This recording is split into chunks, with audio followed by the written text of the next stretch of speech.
Le rapport Tendance mondiale du HCR présente les tendances statistiques clés et les dernières statistiques officielles sur les réfugiés, les demandeurs d'asile, les déplacés internes et les apatrides dans le monde entier, ainsi que sur le nombre de réfugiés et de déplacés internes qui sont rentrés dans leur pays ou leur région d'origine.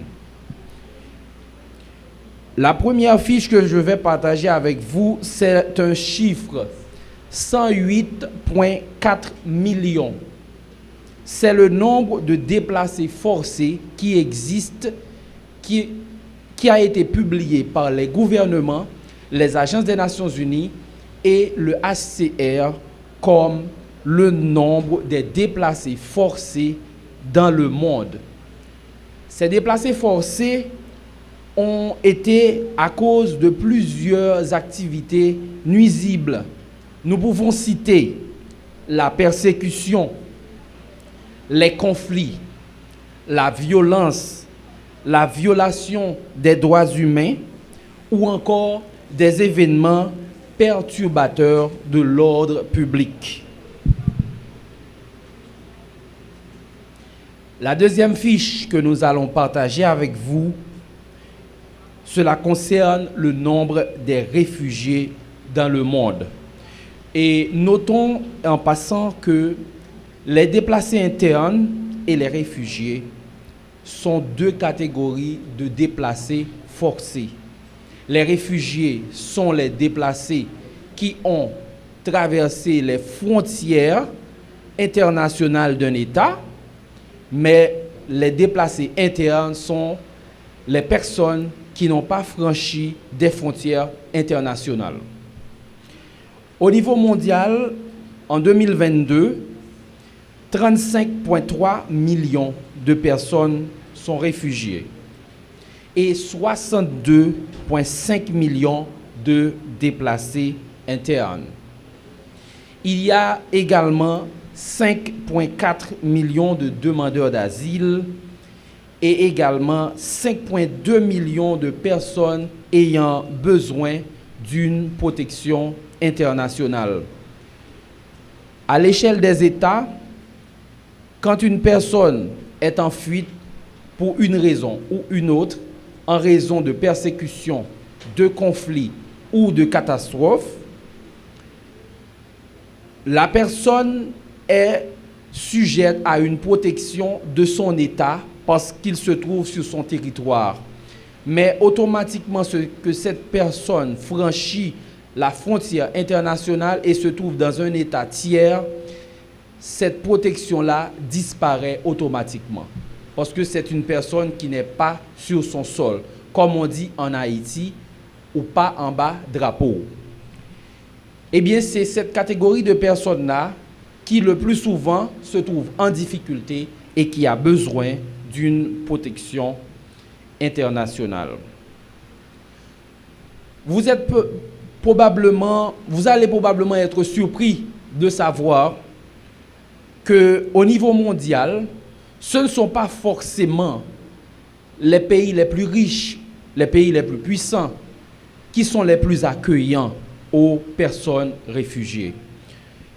Au niveau mondial, en 2022, 76% des réfugiés qui sont accueillis sont reçus dans des pays à revenus moyens ou faibles.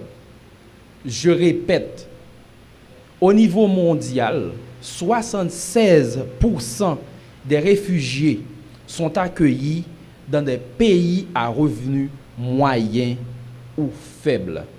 Cela vous permet de comprendre ce que cela veut dire, la solidarité.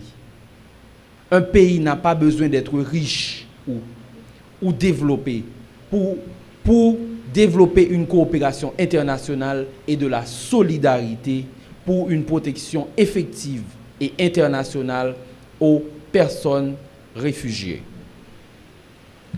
Dans le monde, 70% des réfugiés sont hébergés dans un pays voisin.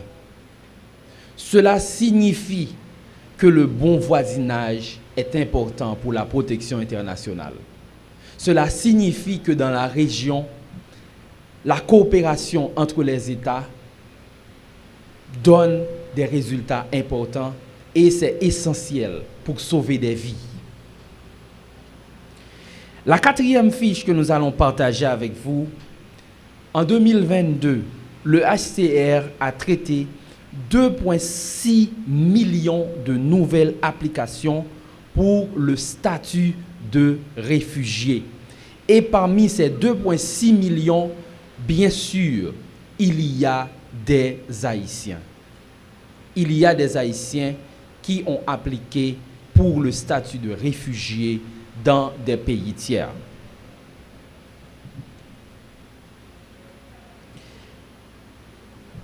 Vous n'êtes pas sans savoir que la période où nous vivons est confrontée à beaucoup de conflits un peu partout à travers le monde. Au niveau mondial, 52% des réfugiés proviennent, tenez-vous bien, de 3 pays. Le premier, c'est la République arabe syrienne qui compte 6,5 millions de réfugiés. Le deuxième pays, c'est l'Ukraine avec 5,7 millions de réfugiés dans le monde. Et le troisième pays, c'est l'Afghanistan avec 5,7 millions de réfugiés dans le monde.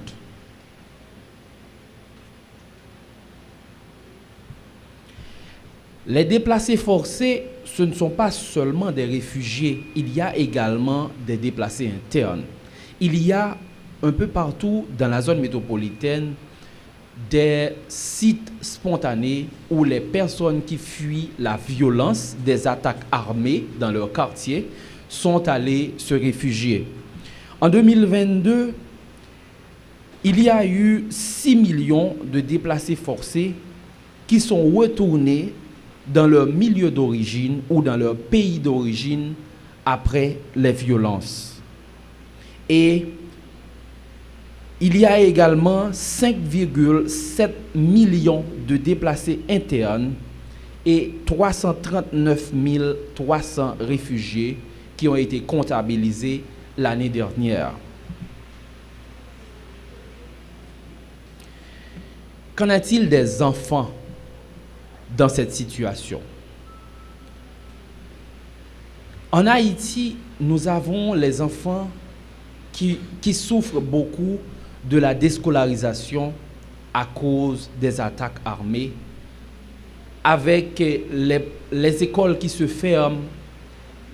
Eh bien, ces enfants-là sont dans une situation beaucoup plus difficile qu'il n'y paraît. Les enfants représentent 30% de la population mondiale, mais malheureusement, 40% de la population mondiale des déplacés forcés sont des enfants. Je vais répéter pour vous. Les enfants représentent 30% de la population mondiale, mais les pauvres petits représentent 40% de la population mondiale des déplacés forcés.